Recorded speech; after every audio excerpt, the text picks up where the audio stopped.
The problem with biotech is not science. The problem with biotech is not money. The problem with biotech is not talent. The problem with biotech is we don't have entrepreneurs. We need an Elon Musk for biotech in order to get ourselves out of this bespoke, sort of alchemistic way of doing biotech medicine, healthcare. And I think the only way we can achieve that is by having an entrepreneur of the caliber of Elon Musk, Jeff Bezos, Bill Gates, those types of people who have pushed their fields into an engineering-driven, product-driven, entrepreneurial field. This is the Not Even Wrong podcast. It's June 12, 2022. This is Krim Delco. It's a Sunday. There's no update for the year. We're down 45%. The market is down 18%. We're underperforming by 27%. This is a follow-up on yesterday's episode where I spoke about Caribou Biosciences and the general idea that we have with biotech. And we're still obviously invested, as I said yesterday, for the reasons that we pointed out. Just to summarize, we believe that the natural Sharpe ratio of biotech in general is going to go up, and therefore the returns are going to be higher, and this is a good investment. On top of that, we believe that it fits very well into our purpose to generate wealth by investing in fundamentally new concepts and engineering practices with large impact. The problem, though, and the one thing that we still miss, and that we're trying to help build, create, and this podcast episode is part of that effort, is that we need to have real entrepreneurs going after these concepts. In other words, this idea, let me be blunt and then I'll elaborate. So we need less George Churches and more Elon Musks in biotech.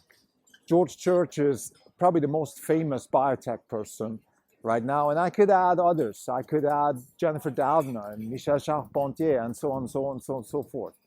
The problem is always the same. These people, they are professors, they have accolades, they have status, they have Nobel Prizes, and they are serial entrepreneurs. But in fact, they're not serial entrepreneurs, they are just hobby entrepreneurs. Because they're not really they're not making their hands dirty. You know, starting, and Church is the best one. You know, when he starts a presentation, he puts this disclaimer, and this is supposed to be a good thing, where he shows, I would say, 100 companies that he's involved in, and he kind of, almost as a joke, says, this is my disclaimer.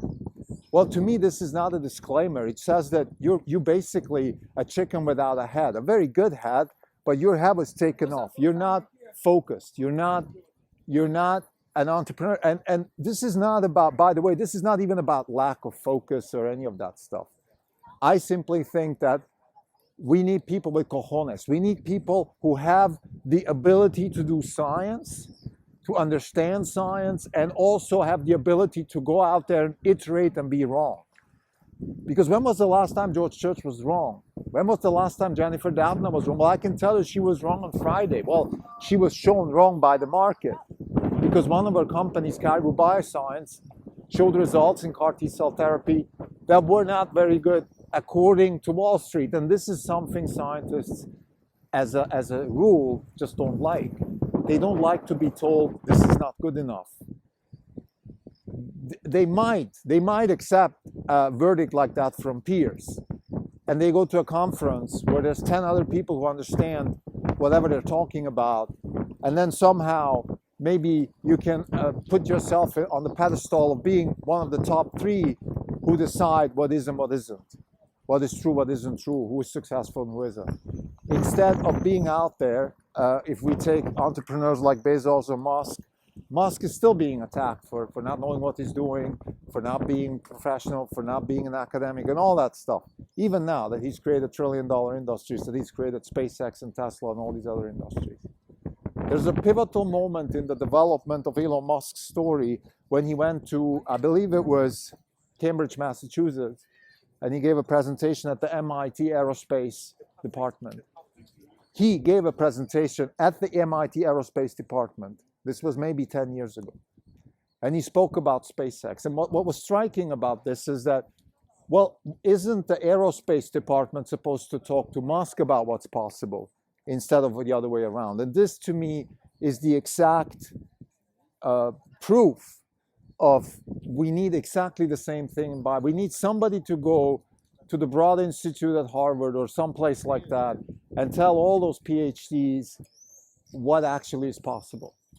And again, I don't think these people are wrong or bad or anything like that. It's just not suited to push the field into what we call fundamentally new concepts and engineering practices with large impact. They're fundamentally new concepts, and there are some engineering practices, but the impact is typically very small because you need somebody to commit, to iterate, and to drive culture and drive people and drive passion and all of those things, because in the end, it's the people that will create those companies. It's not the science or some publication or some sort of George Church type, Uber father that sits there and is founder of 2,000 companies. That's nothing. I mean, it's like saying Ben Horowitz or Mark Andreessen are driving the future with Andreessen Horowitz. They're not driving anything. They're just investors. They give presentations. They do PowerPoints. Yeah, they help here and there, but they need the entrepreneur. They'll be the first one to admit that unless you find the people who can drive those companies, it's not going to happen. So this is what we need in biotech. And we at Orange Capital Partners have been going around for years now, trying to find those people. Not that we have the means or the capital to actually, let's say, fund the next Amazon in biotech or anything like that, but I think it helps. I think it helps to understand where the personalities stand in the field, to also understand what the potential is. Now, I think there's some really big problems here. If you think about it, let's go back to, let's say, if you take somebody like Bill Gates, right? Bill Gates was maybe the first, or at least modern entrepreneur. Actually, we can go further back. Why am I just using Bill Gates and Jeff Bezos? Walt Disney, Thomas Edison, Henry Ford. All of these people, Leland Stanford, I think he was a railway guy in the West. These people, what did they do? They took a field that was very established. Take Walt Disney. Walt Disney was he was making. I read his biography. I forgot exactly how he got into cartoons, but he certainly didn't invent the field. There were people before him who did whatever he was doing in a probably better way, but he took it to the next level. He created a company, he created an empire based on his vision, based on his drive and all of these things. And he went a little crazy, and this is always one of the big problems that we have with Tesla. Is he going to be able to stay sane with all this that's coming at him? But that's a different conversation, a different podcast. Let's go back to the Walt Disneys and the Bill Gateses. Take Bill Gates. Okay, Bill Gates takes a field, computer science, which existed before him. Certainly existed before him. I don't know how old Bill Gates is. Let's say he's in his 60s. So he was born in the 50s. So he was born about 20 years after Turing and von Neumann and all these people. These people, von Neumann or Turing, they're the Uber fathers of comp science, but they didn't create anything themselves. Yeah, they're needed too. I mean, maybe I should caveat myself here. Of course, George Church is a great person. He has driven the field of biology much, much further, but he has not contributed to the one thing that we care about most as investors, which is the wealth-creating company that can really change the field. That he hasn't done. They'd rather sit on many, many boards than sit on this one. They put all their eggs in one basket. It's just too risky. It doesn't fit the personalities of people who choose to study that kind of stuff. That goes back to also maybe the field itself. I'm just alluding to why would you study life science? It's typically something you do when maybe you want to be in a field that is not clear. You want to be in a field where you can't be proven wrong, because there's always, it could be right or wrong kind of thing. It's a bit alchemy. And I think what we need and what we're hoping for is the digitization of life sciences and the engineering approach of life sciences being implemented. But we still need entrepreneurs for that. Again, we need the Bill Gateses, the Walt Disneys, the Thomas Edisons of biotech. And it's an appeal here. I don't have much more to add. I wish I knew those people. I met a few, certainly Byron Wu was one of them that I was very excited about, but he himself is a professor at North Carolina State, and it is what it is. He wants to be a professor. There's some good stuff coming with that. It doesn't matter. Look, people make their own choices. I think the most important thing is people need to do what they need to do. And if what you need to do is to be the next George Church, then be it. And be the best church that you can. But maybe out there, there's somebody who has that ability to create to be the next Elon Musk within the biotech engineering field. If you could be that, if you are that person, come out, let me know, put something in the comments. We're happy to connect you with other people and start the ball rolling.